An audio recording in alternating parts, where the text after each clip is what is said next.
Great Spirit, Namaste. Saints and sages of all times, of all places, Namaste. O ye beings of the air, the earth, the fire, the water, the ether, Namaste. Ancestors of our bloodlines, ancestors of all the lineages to whom we attune, Namaste. Om Shri Babaji Namaha. Om Shri Lahiri Mahasaya Ji Namaha. Om Shri Yukteswar Ji Namaha. Om Shri Paramahansa Yogananda Ji Namaha. Om Shri Shali Ji Namaha. Om Shri Goswami Kriyananda Ji Namaha. Most beloved and precious Ishtadevata, Yanamaha. In all of thy names and all of thy forms, most beloved Ishvara, Namaste.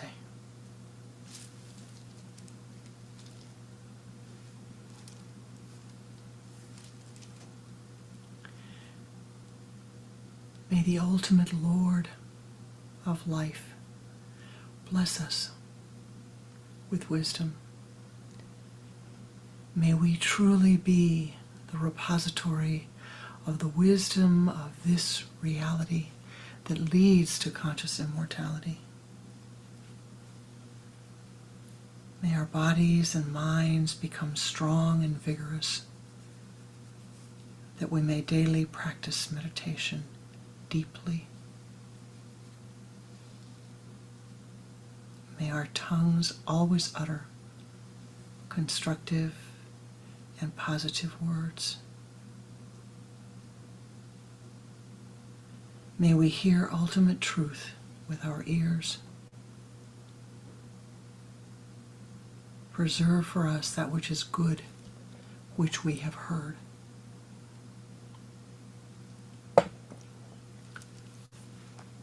Om Shanti, Om Shanti, Om Shanti. Om.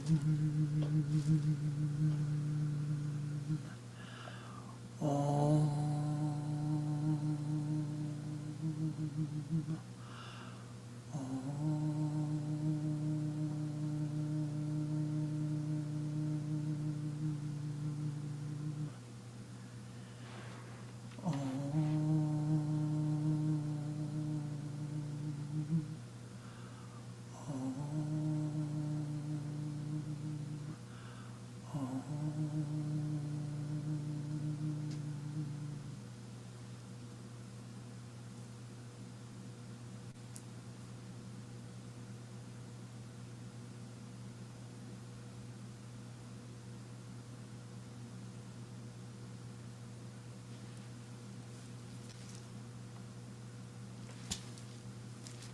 Namaste. Welcome to my heart, and welcome to our Sunday meditation.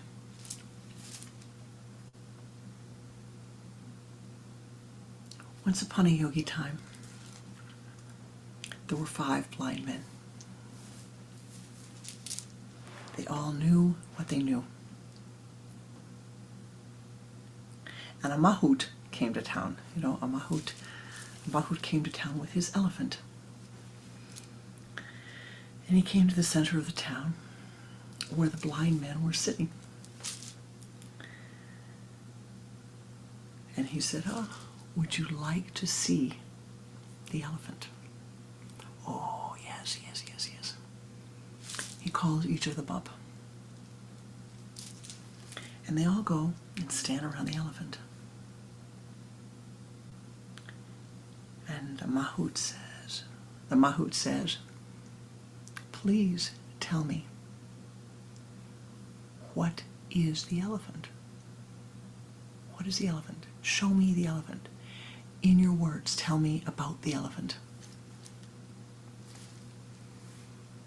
Oh, the elephant is long, long, and has a big, it's long, tubular like a snake. No, the elephant is strong, like a tree trunk. This is the second one. No, no, no. The elephant is like a fan, a palm fan, waving in the breeze, says the third blind man. No, no, no. The elephant is like a huge, massive skin, long skin. Just skin, skin, skin, nothing but long, rough skin. No, no, no. The elephant is skinny. It's very skinny. It's like a baby snake. It has a little tussle here on the end. It's not a snake, I don't know, but it's very skinny, skinny. And the five men, five blind men, started arguing among themselves about what the elephant was like. And the mahout says, excuse me, step back, please. They step back. And the mahout seats himself on the trunk of the elephant. And the elephant raises the trunk. The mahout climbs on and sits on the back of the elephant and chants, Om,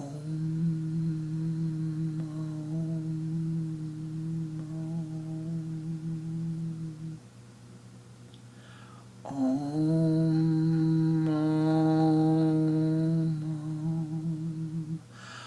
Om, Om,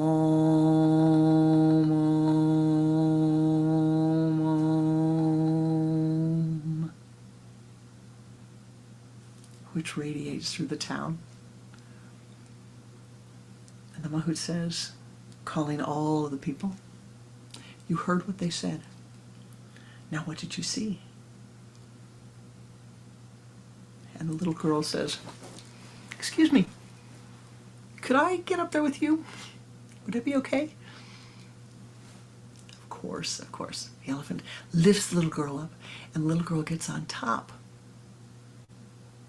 and starts chanting, Om, Om, Om.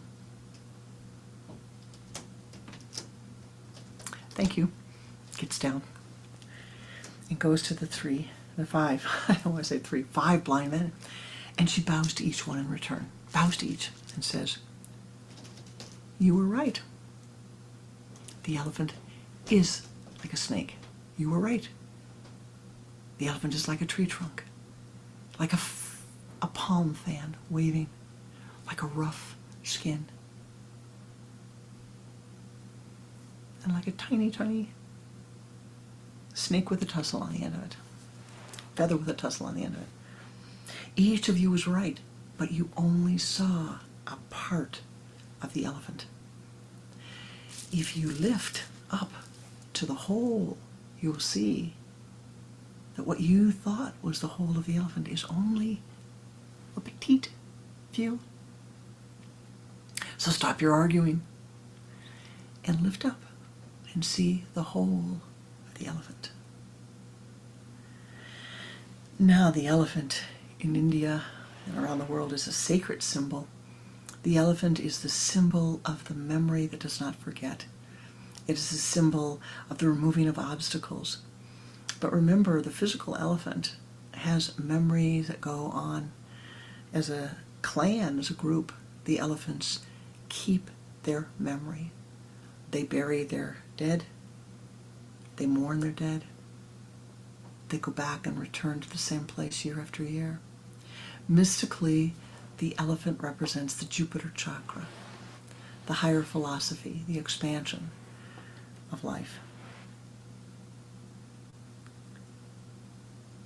And thus is to be respected.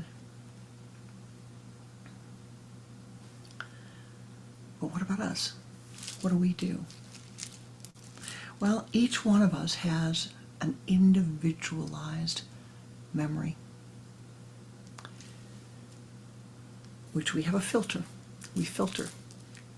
We filter all of our life experiences through these individualized memories. All of them, without fail.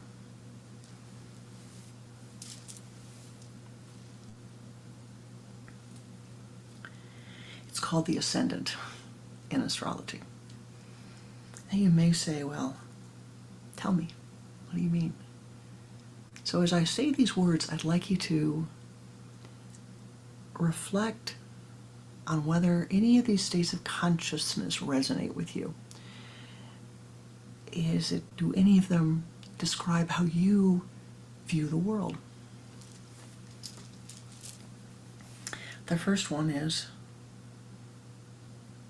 I am.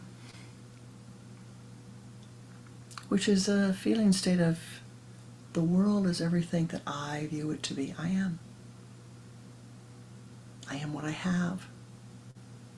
I am what I communicate. You've met people like this who, if they can't tell you about it, it doesn't exist. I am what I feel. I am what I will. I am what I analyze. I am what I emote.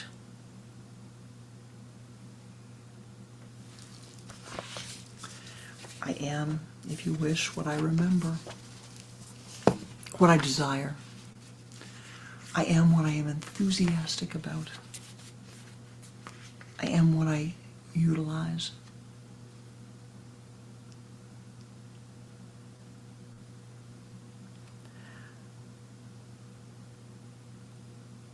I am what I know.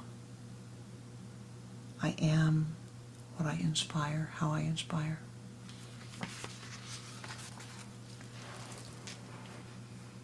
Now, all of these states of consciousness are just fine. There's nothing wrong with them. But it's as if you're looking at the world through a camera lens. And the camera only captures where it's focused. If you use your camera, use smartphone for example, and you're taking a photograph, and you can take a photograph of a large piece of the view, or you can dial it and magnify it so that you block out all the others and you're only seeing a part. This is what happens in our everyday life. We block out most everything else other than the desires of our own life. I was standing down at the Chicago Planetarium last night about 10:30, 11 o'clock, and looking out on the city. A beautiful, beautiful city Chicago is at night.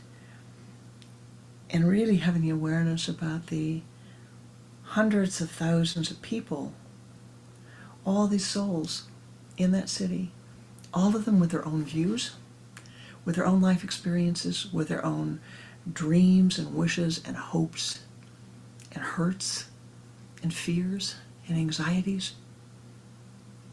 All of them. And you look out and it looks like a hole. It is a hole.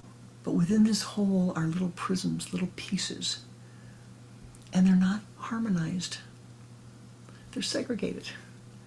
This person wants this. And they want this more than anything else. This person wants this. And they want this more than anything else. And oh, what happens when the two come together? Boom, boom, boom.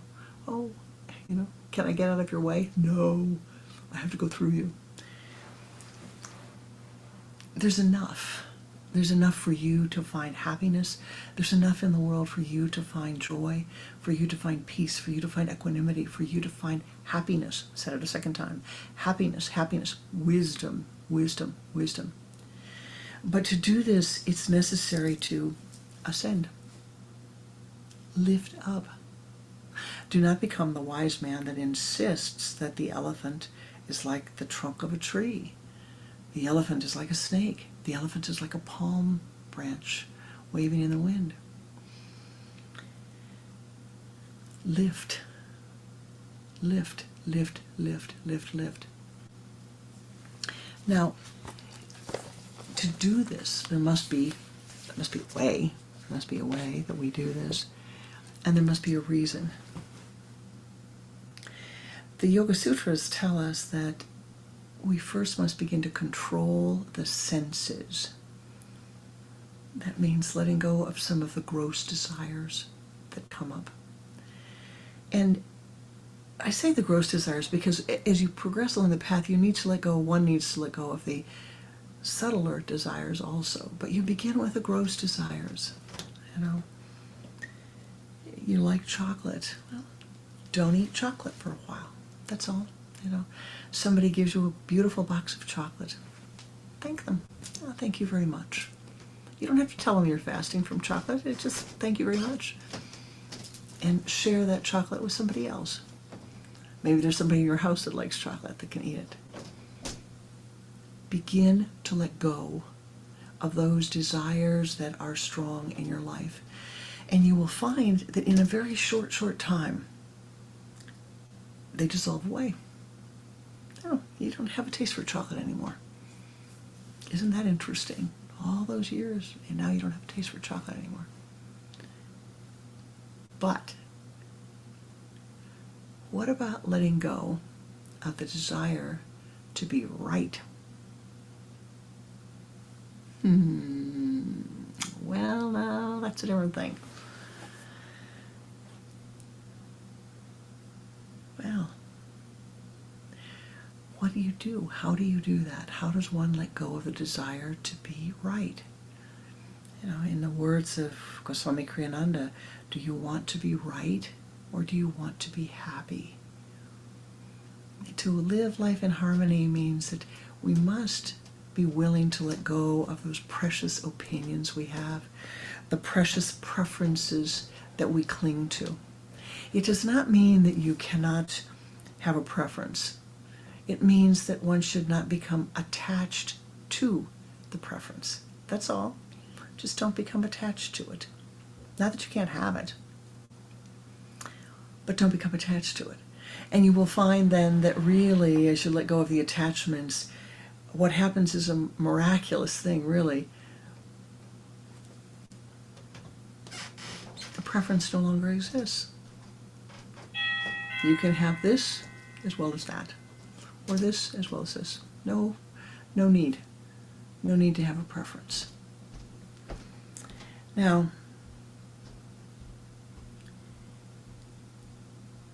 we have to say, how do you do this? I mean, how does one do this?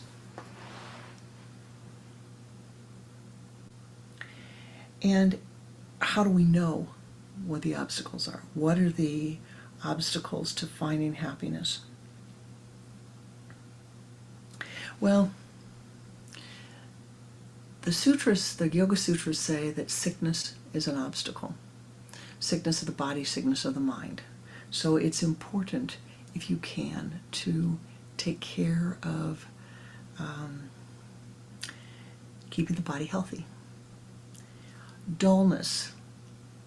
Maybe you don't know what dullness is, but how about dullness and indecision? One's inability to make a decision can cause an obstacle in the life, can cause an obstacle to happiness. Just the inability, the fluctuating back and forth and back and forth and back and forth and back and forth. It takes up a tremendous amount of mental energy. Wrong views, erroneous views can be an obstacle. Let me give you an example of a wrong view, an erroneous view that pervades the culture. This is it. This is it. This body. This is it. That's all there is. You're born with this body. You die. It's one life. That's it. Ho, ho, ho, ho, ho, ho, ho. That can create a lot of problems. That can create an enormous amount of problems. It's an error in the reality. It's an error of one's view of the reality. An error which, unfortunately, can be promulgated and fed by the whole culture or many cultures. But it's not the correct view. It makes a huge difference in one's life in terms of how you behave, how you think, how you treat other people. If you realize that you're immortal, and if you don't balance it out, if you're not kind, if you haven't cultivated wisdom and happiness and kindness towards others and nonviolence, my goodness, it's going to keep coming back again and again and again and again and again and again and again. Far better to say, oh, I see. Yes, there's a petite problem here. If I know that I'm immortal, well, I've had a problem with this person in my life for the last 2 days. I had a problem with this person in my life for the last 2 years, for the last 20 years. I wonder if it's been going on for 200 years. When am I going to do something to correct whatever the thought is that's causing this imbalance in my relationship? I don't know, but you better do something. And what happens is that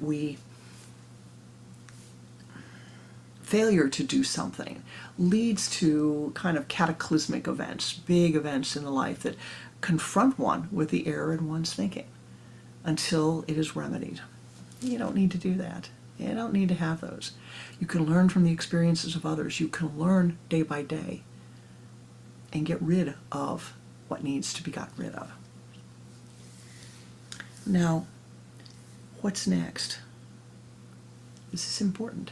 The inability to attain a basic meditative state and the inability to sustain a basic meditative state are obstacles. Very simple. So, what do we do? What's the key? What is the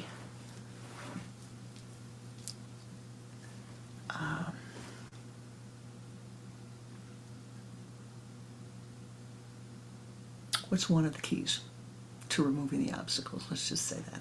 One of the big keys to removing the obstacles. Well, stilling the mind. And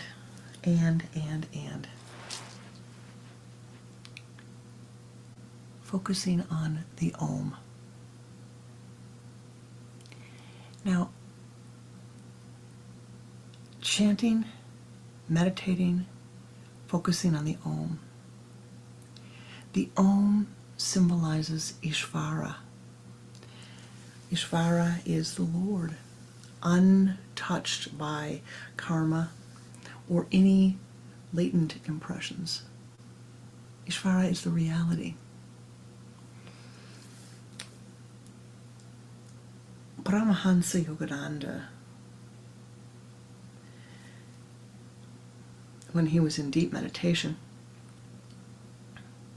particularly in the last couple of years of his life when his body was not well, he would say to his disciples, if you think I'm gone, his close disciples, chant Om in my right ear and I'll come back.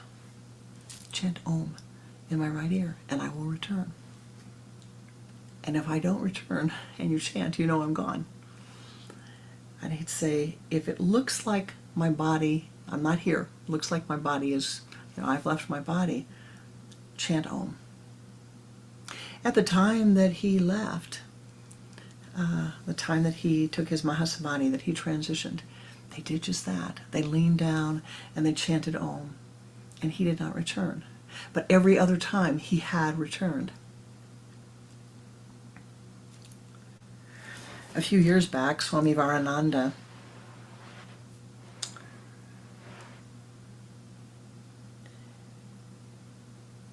was quite ill and had had several years of deep illness. And he said, I can't concentrate. I can't remember anything. I don't have strength. But the one thing I can do, he said to me, is I can remember Om. If I can do nothing else, I can remember Om. Now those two small examples tell you, oh, and reading the sacred texts of India, all referring to the power of Om. The power of focusing on Om, and what a great, enormous blessing that is, and what the blessing of becoming one with the Om and focusing on the Om does in terms of opening one's horizon of awareness to come to the shore of Om. In Western thought, we often say that, you have to draw God to you, or you have to bring the Om to you, or you have to bring this. There's a concept that in Western thought you have to bring that which you want in your life to you. But in Eastern thought, the thought is, no, that's not the truth. We don't have to bring it because it exists, it is there always. We simply have to draw to the shore of that which is always present. And so we're saying we have to draw to the shore of Om. It's there. That state of consciousness is there. It can attune us to the reality which is not filtered by our perception. And this is what we want. The conflicts that we have in our lives really so much are because of the different ways that we view the world. My husband was born with what they call color blindness. He has different receptors in his eyes than other people do. And so he doesn't see red in the same way. He doesn't see the red-green spectrum in the same way. But definitely doesn't see red. And it has been a deep spiritual lesson for me, because every single fall we go out. Now I know, I can look at the trees, but every fall we would go out and I would look at a tree, a certain kind of red, and I'd say, oh, isn't that beautiful? Isn't that beautiful? And I don't know, the first 20 years we were married or so, I'd say that and he'd say, yeah, it's nice. And finally one day I said, what does it look like to you? And he says, a very dull brown. And I said, show me what looks beautiful to you. And he turned and he showed me this tree that to my eye looked like a brown. And he said, that is beautiful. That is beautiful. And he went on about the tree. And I said, well, I wonder if we could find a tree that we can both see the same. And sure enough, we walk through the arboretum and we come to a tree. And I said, well, what do you think of that? Oh, I love that color. I love that color. And and I did too. It's a particular shade of gold and orange with a little burning red in it that the maples sometimes get. Now that's mystically, it sounds like a silly thing to you, but to me it has been a deep mystical lesson that I go through every year, every time we walk in the fall, every single walk, because I'm trying to see the world through his eyes. That's a trite expression, you may think. But to recognize, no, I'm really not. He really does have a physical difference from me in terms of what he sees and how he sees it, and what I see and how I see it. But it's the same for every one of us. And what we want to do is to be able to find out, how do they see it? Communicate the way that they can hear. Not the way I want to hear it, but the way they can hear it. Your walk in life will be so much smoother, my beloved, if you stop and realize my job in life is to try to communicate the best way I can so that my communication is harmonious. And one of the lessons that I had to learn spiritually as a disciple was to keep my mouth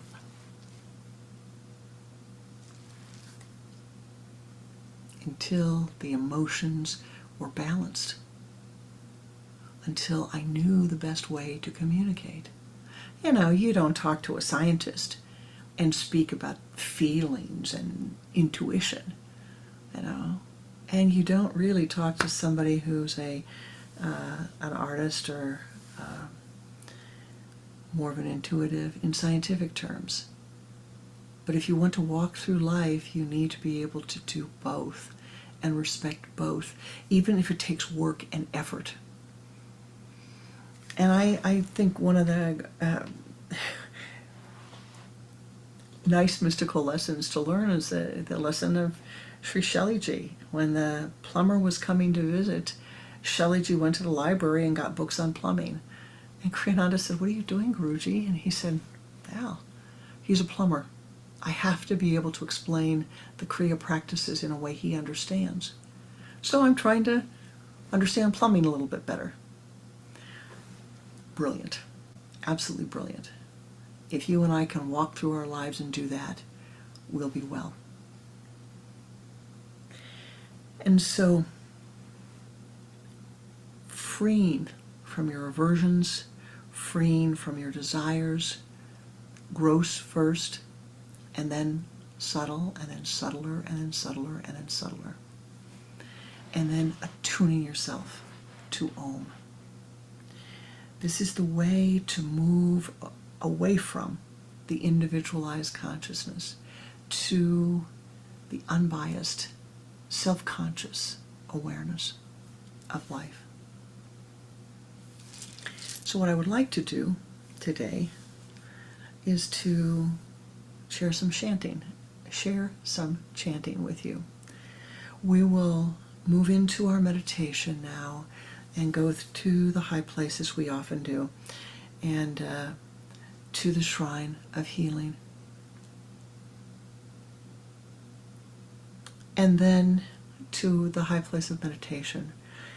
Now, when we're chanting, I'm going to ask you, there will be times of chanting and silence and chanting and silence. Chant only as you're comfortable.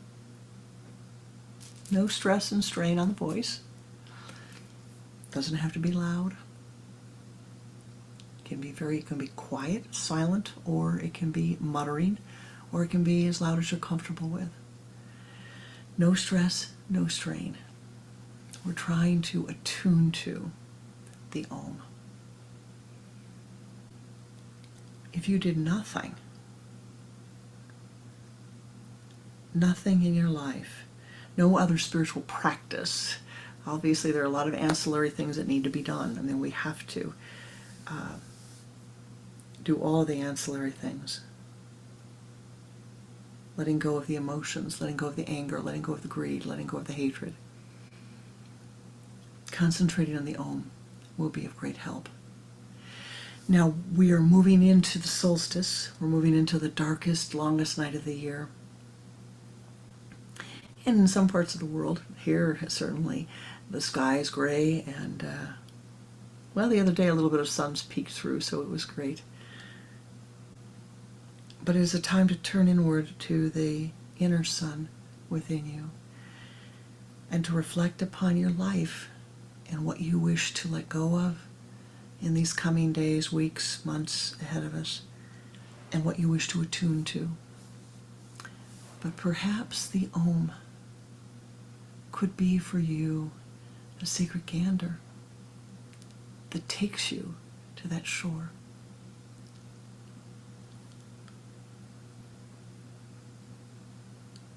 And before we meditate, I'm going to close with a story. He came to mind. There once was a holy priest, holy Swami, very holy. Everything had to be done properly. And he was walking by the river one day, and he hears, Aum, Aum, Aum. Oh my gosh, what is that person doing? He sees a boat. He gets in the boat, rows out to the island, and he sees a little yogi, deep in meditation. And without a thought, he goes up and he says, Sir, excuse me. Oh, Swamiji, namaste. Welcome to my home. How may I help you? Well, you've got it all wrong. Man, you're chanting it all wrong. Oh, I'm so sorry. How am I supposed to chant this sacred sound? Oh, it's Om, Om, Om. Oh, all right. I'll remember. Thank you. Thank you for stopping my meditation. Swami, feeling very proud of himself, gets in the boat, starts to row back to the land. Splash, splash, splash, splash, splash, splash, splash, splash, splash. He turns around, and the little yogi is running after him on the water, saying, Excuse me, sir, how do I pronounce the mantra? And the Swami sits back and says, Aum.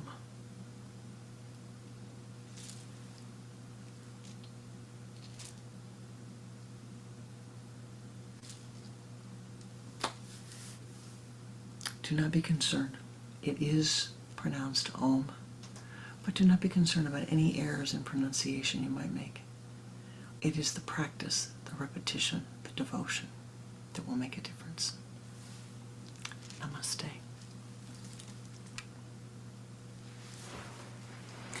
You will see here on the wall, on the door, there is an Om in the golden circle. And if you choose, while you are chanting, you can draw that Om in your mind's eye and meditate upon it. Each time that you chant, you can see the Om.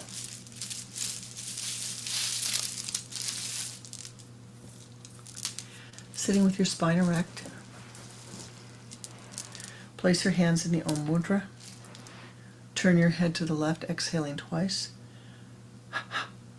Bring your hand back to the center and begin to watch the breath.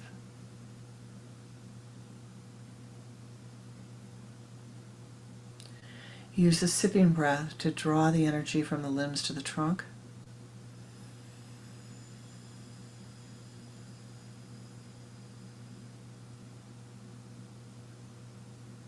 From the trunk to the spinal column.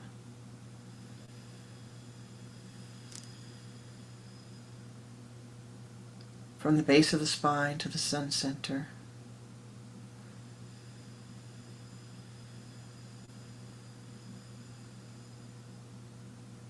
Move that golden light out in front of you. Expand it and sweep it around to the left, encasing your body in the golden light 3 times.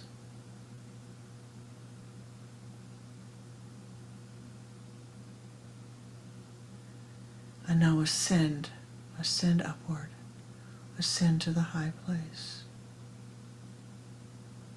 Om.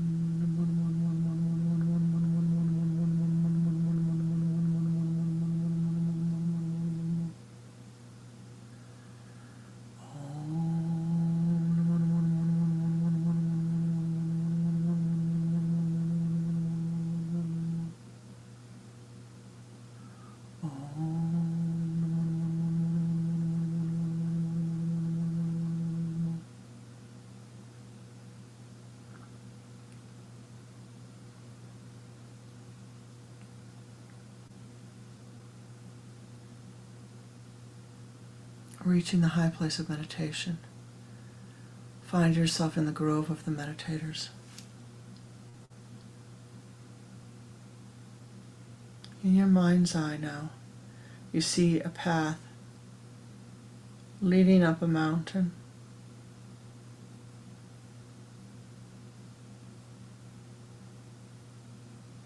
Begin to ascend upon the path.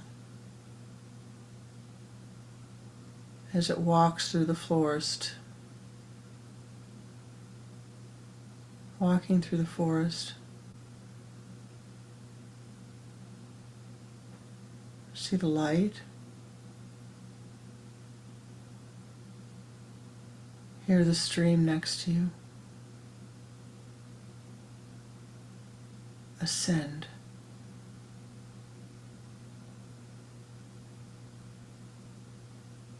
Ascend. Ascend.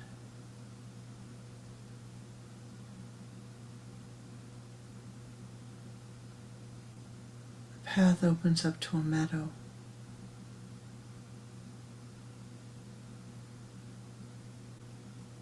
Walk through the meadow.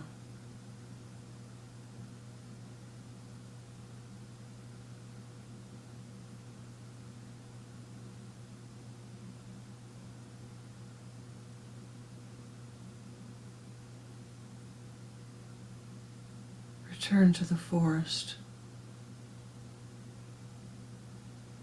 Listen.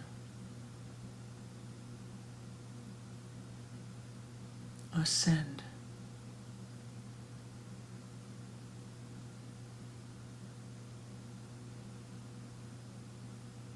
Ascend. Ascend. The way opens.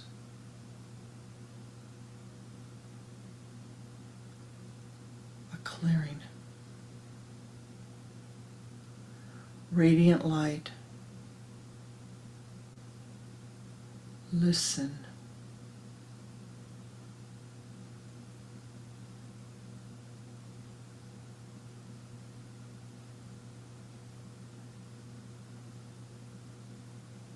Enter into the shrine, breathing in the light.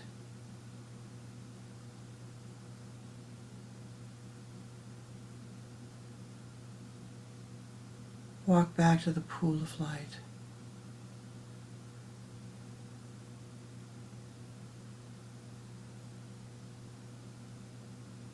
Stepping into the light, let all of the old dissolve away. And walk to the waterfall of light. Let the light pour down upon your crown center, washing away all the karma. And listen.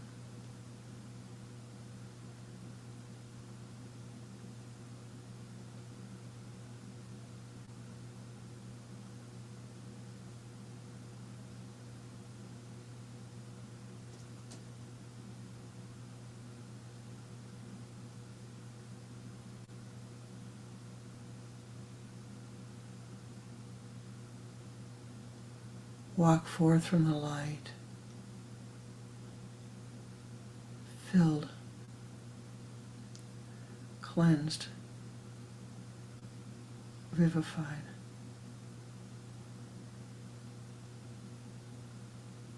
Let the sound radiate in every cell of your being.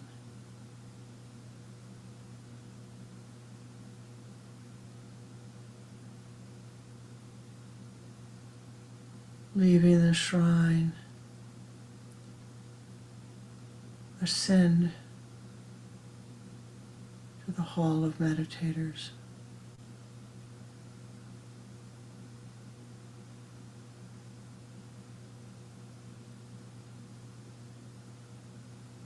Listen.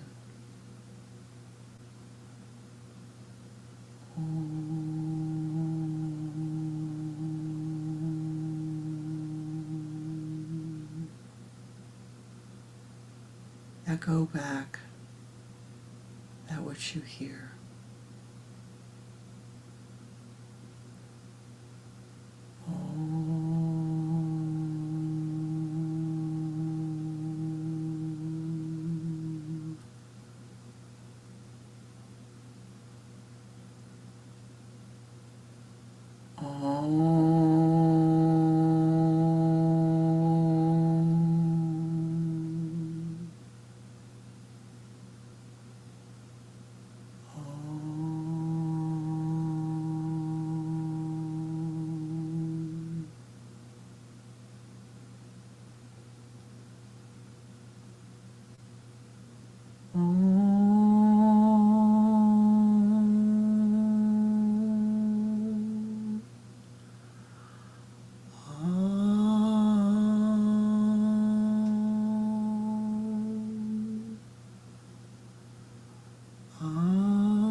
Inhale, exhale, Om, and then rest. Om.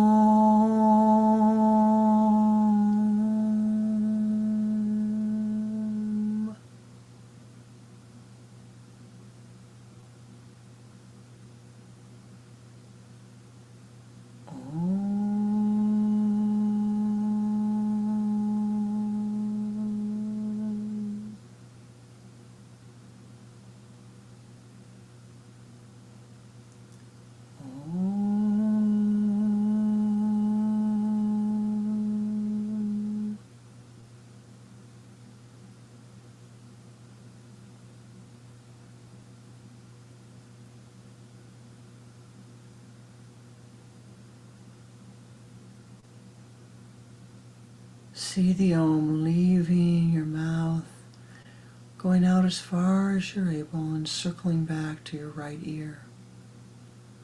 No stress, no strain. Inhaling, exhaling the Om. Om.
Thoughts rise in your mind, bring it back to Om.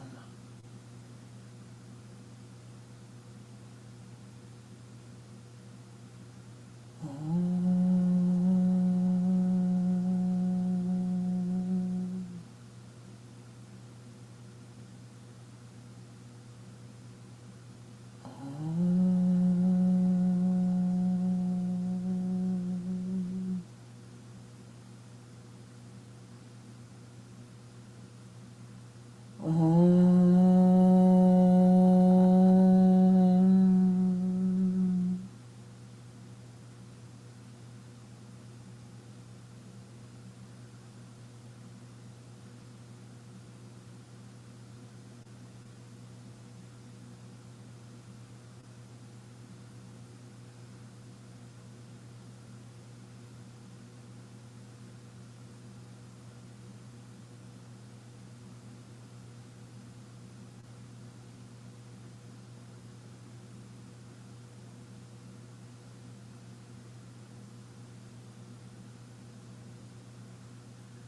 Focus the attention at the sun center and silently chant the Om.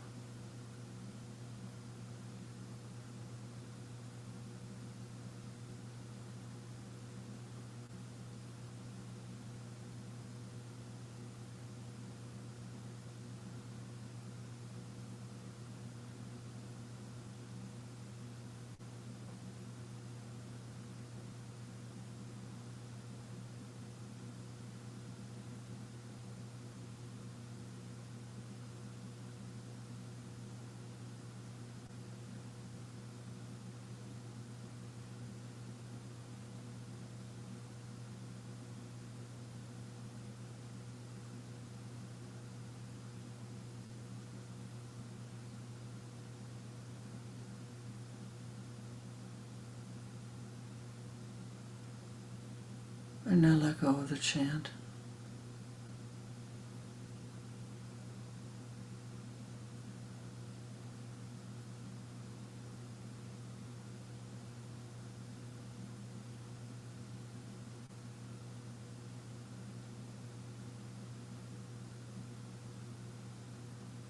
O ye powers that be, join with us as we send forth our blessings to those in need.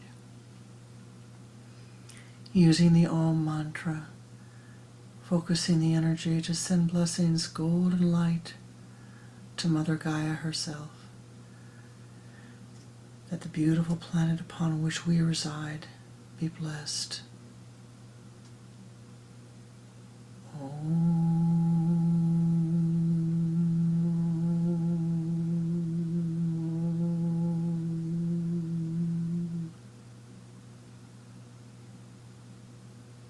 For all of those upon Mother Gaia whose minds and bodies are ill and out of balance, may they have that which they need. May they be healed as they need. May they have that in the highest good.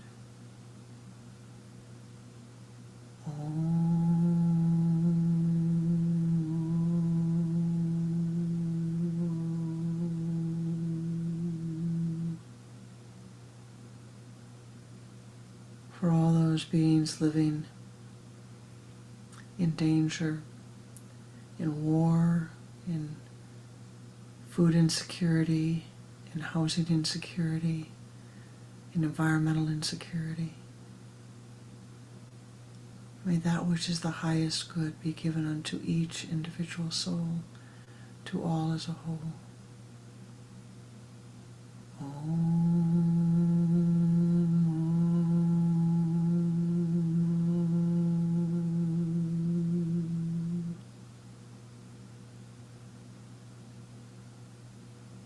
May each of us be blessed with wisdom, with discernment, with insight,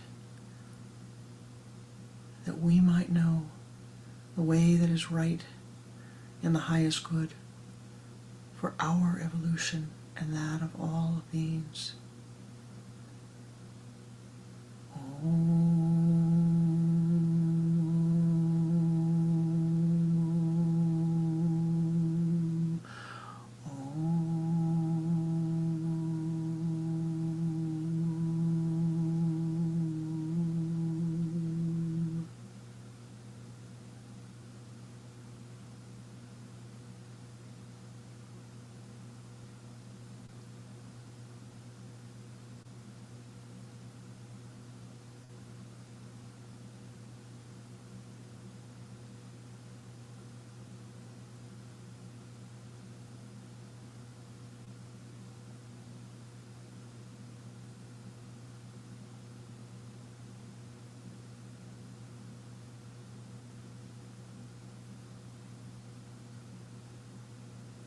For all of those souls who are leaving the earth at this time, may they remember their goodness.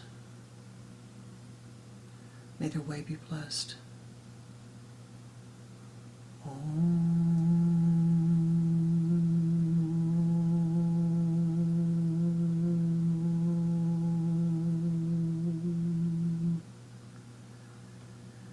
And for all of those helpers around the earth and in all the other realms, for all of those who are helping,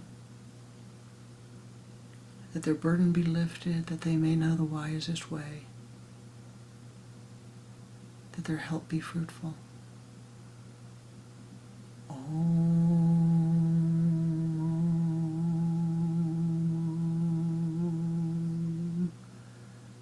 Most beloved Lord of life, bless us.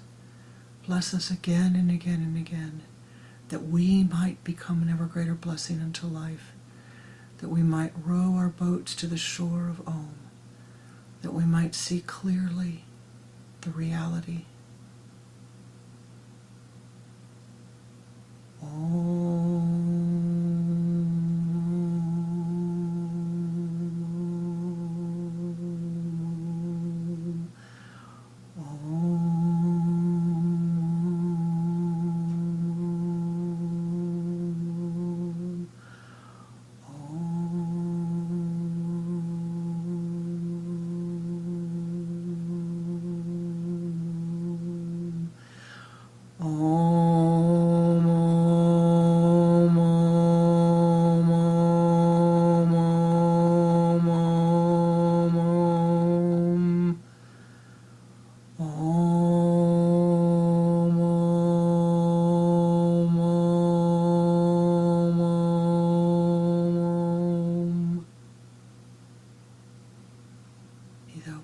Be thou blessed, be thou triply blessed.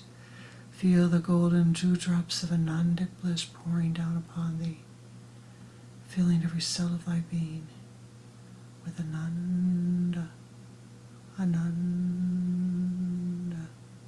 Ananda, Ananda, Ananda, Ananda.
When you are ready, hold on to the sweetness of the meditation and return your attention from the high place.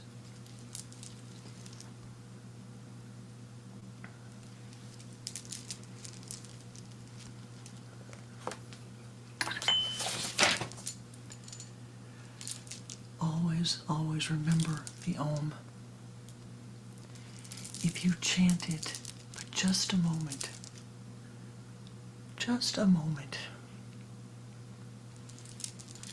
in every day, it will be with you If you happen to have the ability to draw it as a pen of light at your sun center, draw it in your pencil, draw it in your notebook, keep it with you. Befriend the Om, and you will draw yourself to its shore, and you will find your enlightenment. You will find that which you are seeking. I thank you, as always, for your blessings, the blessings of your presence, your meditative energy. It is a deep, deep joy for me. One of the most wonderful joys to share this meditation with you. Namaste.